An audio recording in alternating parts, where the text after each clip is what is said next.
ابتدا ہے رب جلیل کے بابرکت نام سے جو مجھے اور آپ کو میرے اور آپ کے دل کے خیالات کو بخوبی جانتا ہے۔ معزز ناظرین، آج بہت ہی اہم ایک نہیں بلکہ چند ایک موضوعات ہیں جن پر آج میں آپ سے گفتگو کرنے جا رہا ہوں۔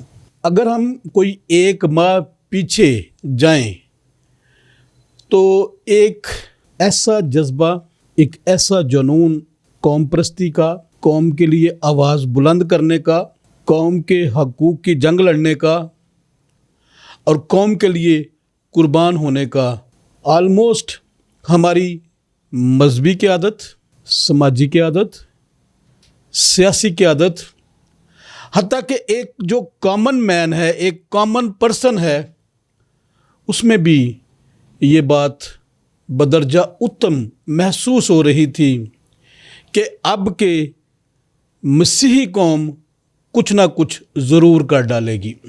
اگرچہ ماریہ شہباز کا فیصلہ ایک انڈیویژول مقدمہ پر، ایک انڈیویژول کیس پر آیا، لیکن اس کی وجہ سے پورے پاکستان میں بسنے والی مذہبی اقلیتیں بالخصوص اور پورا پاکستان جس میں مسلمان بہن بھائی جو ہیں وہ بھی بالعموم اس فیصلہ کی زد میں آ سکتے ہیں اور ضرور آئیں گے، کیونکہ وہ فیصلہ جو ہے وہ اب ایک پریسیڈنٹ کے طور پر، ایک رپورٹڈ کیس کے طور پر، ایک سائٹیشن کے طور پر PLD کا حصہ بن چکا ہے۔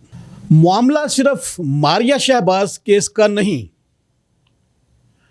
معاملہ صرف ایک وفاقی آئینی عدالتی فیصلے کا نہیں، در حقیقت یہ معاملہ پوری قوم کا ہے اور بالخصوص ریلیجس مائنارٹیز، مذہبی اقلیتوں کا ہے۔ اور اس سے بھی بڑھ کر اگر میں یہ کہوں کہ یہ تلوار فقط مسیحیوں کے سر پر ہمیشہ لٹکتی رہے گی تو اس میں کوئی دو رائے نہیں۔ اگر ہم اپریل کے انہی ایام کو تھوڑا سا عمیق مطالعہ کے ساتھ دیکھیں، اگر آپ مناسب سمجھیں تو آپ فیس بک کے پیجز جو ہیں ان کو سکرول کریں، پیچھے کی طرف جائیں۔ اگر آپ مناسب سمجھیں تو جتنے ہمارے مذہبی چینلز ہیں آپ ان پر ایک ماہ پیچھے انہی تواریخ میں تھوڑی سی نظر دوڑائیں، ہر ایک شخص مجاہد بنا نظر آ رہا تھا، ہر ایک شخص ایسے ملبس تھا جیسے جاتی جولیت کو مارنے کے لیے داؤد پرعزم تھا۔ کیا ہوا؟ کون سی بلی نچ گئی ہے؟ کیا تمام معاملات جو درپیش تھے، کیا تمام مسائل جن کا سامنا تھا وہ حل ہو گئے ہیں؟ اگر کسی کے پاس اس کا جواب ہے تو وہ ضرور دے سکتا ہے۔ کمیٹی بنا دی گئی صوبائی سطح پر، سربراہی صوبائی وزیر کر رہے ہیں۔ کدھر ہے کمیٹی؟ کیا بنا کمیٹی کا؟ کتنے اجلاس ہوئے؟ کتنے اجلاس پبلک کیے؟ کمیٹی ممبران نے کون سے ریزولوشن پاس کیے؟ کیا آواز اٹھائی کمیٹی نے؟ خانہ پوری، لالی پاپ۔ پھر ہمارے بڑے مدبر قسم کے لیڈران جو ہیں وہ وفاقی سطح پر ایک کمیٹی تشکیل دے لیتے ہیں جس کی سربراہی وفاقی وزیر صاحب فرما رہے تھے، اور جس میں اقلیتوں کے وفاقی وزیر صاحب بھی موجود تھے، چرچ ہیڈز اس میں موجود تھے، پارلیمنٹیرینز موجود تھے، ایڈوکیٹس موجود تھے، اور پھر سیاسی ورکر بھی اس میں موجود تھے، ٹیکنوکریٹس اس میں موجود تھے، باہری تعلیم موجود تھے۔ الغرض ہر ایک شعبہ زندگی سے وابستہ بڑے خاص لوگ اس کمیٹی کا حصہ بنائے گئے، مگر افسوس، صد افسوس کہ آج نہ تو اس کمیٹی کی کارکردگی کا کوئی پتہ چل رہا ہے اور نہ ہی کمیٹی والوں کا کوئی پتہ چل رہا ہے۔ میں یہ سمجھتا ہوں بھولی بالی قوم کے ساتھ اس طرح کے مذاق اچھے نہیں ہوتے۔ ٹھیک ہے، جو صوبائی وزیر صاحب ہیں وہ اہل کتاب نہیں، لیکن جو کمیٹی کے باقی ممبران ہیں وہ تو اہل کتاب ہیں نا جی۔ انہیں تو اس بات کے لیے پشیمان ہونے کی ضرورت ہے۔ مان لیا کہ جو وفاقی وزیر ہیں اقلیتوں کے لیے وہ اہل کتاب نہیں، لیکن اس میں بہت سے مسیحی دانشور تو موجود ہیں، اس میں بہت سے ماہر تعلیم تو موجود ہیں، اس میں مسیحیوں کی نمائندگی کرنے والے پارلیمنٹیرینز تو موجود ہیں۔ تو پھر کیا بنا اس کمیٹی کا؟ کدھر گیا وہ سارا جوش؟ کہاں گیا وہ سارا ولولہ؟ ہاں، ایک ڈیولپمنٹ ہوئی جس کو ہمیں ضرور اپریشیٹ کرنا چاہیے، اور وہ ڈیولپمنٹ پنجاب اسمبلی میں ہوئی۔ وہ بھی پنجاب گورنمنٹ نے چائلڈ میرج ریسٹرینٹ ایکٹ 2026 کو قانون بننے کے لیے پیش کیا، جس میں کچھ ترامیم کی ضرورت تھی، جس کے لیے پنجاب اسمبلی کے ممبران نے جناب اعجاز عالم اگسٹین صاحب کی زیر سرپرستی کچھ دیگر مسلم اراکین اسمبلی کے ساتھ مل کر ان میں کچھ کلازز کا اضافہ کیا، جو کہ اس child marriage act 2026 from Punjab government میں مسیحیوں کو بالخصوص سپورٹ کرنے کے لیے جمع کروائے گئے، جنہیں بھی پنجاب اسمبلی میں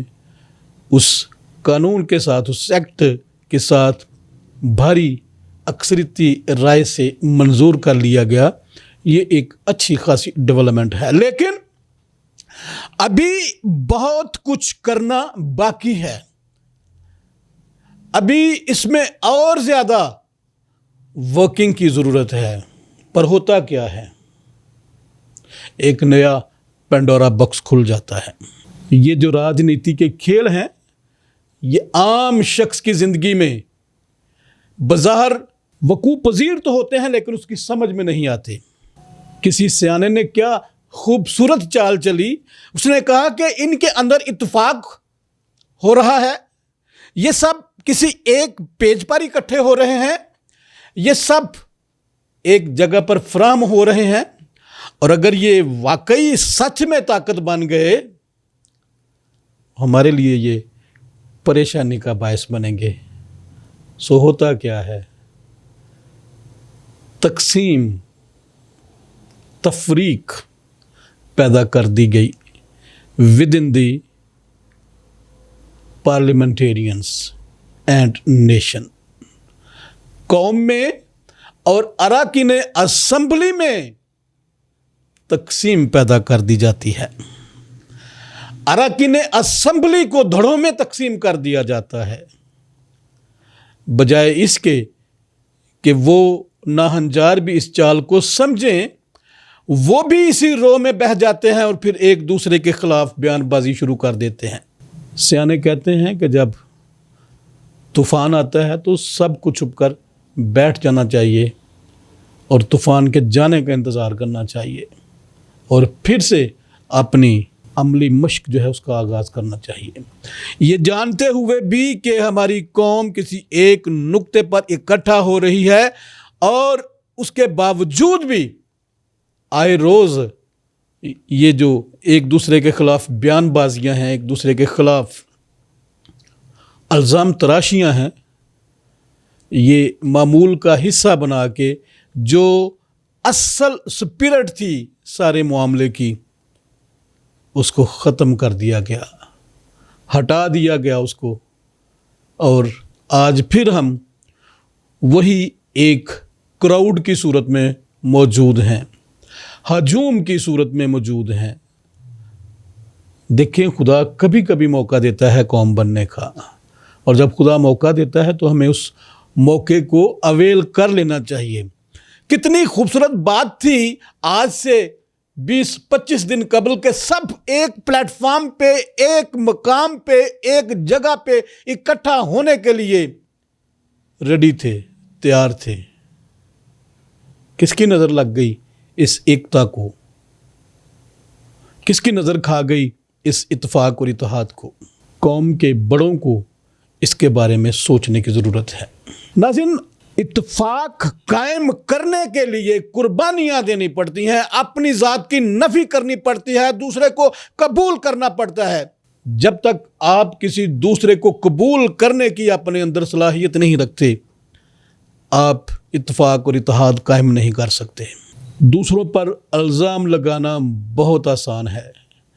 ہوئی ہوگی کرپشن، ضرور ہوئی ہوگی، اور یہ ہمیشہ سے ہوتی آئی ہے۔ آج نہ تو یہ پہلی بار ہوئی ہے اور نہ ہی یہ آخری بار ہوئی ہے، اور پھر خاص طور پر مسیحی قوم کے ساتھ تو ہر دور میں کھلواڑ ہوا ہے۔ آپ ماضی کے سارے ایوان اٹھا کر دیکھ لیں، ہمارے اپنے ہی ہمارے اوپر ظلم و ستم کر جاتے ہیں۔ جن پہ بھروسہ ہوتا ہے، جن پر اعتقاد ہوتا ہے کہ یہ ہمارے مسیحا ہوں گے، وقت آنے پر وہی دگا دے جاتے ہیں۔ اس بات میں بالکل کوئی شک نہیں کہ مسیحی قوم میں بڑے بڑے دانشور موجود ہیں۔ اس بات میں کوئی دو رائے نہیں کہ مسیحی قوم میں بڑے بڑے زبردست قسم کے آپریشنل بھی موجود ہیں، لیکن وہ سب اپنی اپنی ذات کی حد تک ہیں، اپنے اپنے ادارے کی حد تک ہیں۔ اپنے خول سے باہر نکلنا انہیں بالکل بھی گوارا نہیں۔ وہ اگر کچھ ڈیولپمنٹ، پروگریس لے کے آتے ہیں تو صرف اپنے ادارے کی حد تک، اپنی ذات کی حد تک، اپنے خاندان کی حد تک۔ قوم بننا ہمیں ابھی تک نہیں آیا، اور شاید کبھی آئے بھی نہ اگر یہی ہماری سوچ رہی تو۔ ایک دوسرے کو نیچا دکھانے کی، ایک دوسرے کو پچھاڑنے کی، ایک دوسرے کو دھتکارنے کی، ایک دوسرے پر سبقت لے جانے کی، اور ایک دوسرے کو ذلیل اور ایک دوسرے کی تحقیر کرنے کی۔ ہمیں اپنے ان رویوں پر سوچنا ہوگا، ہمیں اپنے ان معاملات کو بند کر کے کسی دریا میں بہانا ہوگا، اپنی انا کو، اپنے گھمنڈ کو، حسد کی روح کو، نفرت کی روح کو۔ جب تک یہ ہمارے دلوں میں سرایت کرتی رہے گی، ہم کبھی بھی قوم نہیں بن سکیں گے۔ قوم بننے کے لیے ایک دوسرے سے ہاتھ ملا کے، کندھے سے کندھا ملا کے، ایک دوسرے کو مضبوط کر کے، ایک دوسرے کو ساتھ لے کے چلنا پڑے گا۔ اور جب تک ہم یہ نہیں کریں گے، کبھی بھی ہم قوم نہیں بن سکیں گے۔ یہ ایک ادھورا خواب رہا ہے اور ہمیشہ رہے گا، اگر ہم آپس میں اتفاق اور اتحاد قائم نہ کریں تو۔ اس امید کے ساتھ، اس یقین کے ساتھ کہ شاید ہم میں مسیح کی وہ محبت جاگ جائے جو ہمیں دوسروں کو قبول کرنے، دوسروں کو تسلیم کرنے اور دوسروں کو عزت دینے، دوسروں کو معاف کرنے میں خداوند یسوع مسیح نے ہمیں سکھائی تھی۔ کاش ہم انہی تعلیمات پر چل کر ایک دوسرے کو برداشت کریں، ایک دوسرے کا بوجھ برداشت کریں، اور ایک دوسرے سے وہی محبت رکھیں جو مسیح نے ہم سے محبت رکھی۔ آپ سب کی سماعتوں کا شکریہ۔ اگلے ولاگ میں دوبارہ آپ سے ملاقات ہوگی، تب تک کے لیے مجھے اپنے میزبان طارق سراج چودھری کو اجازت دیجیے۔ پاکستان زندہ باد۔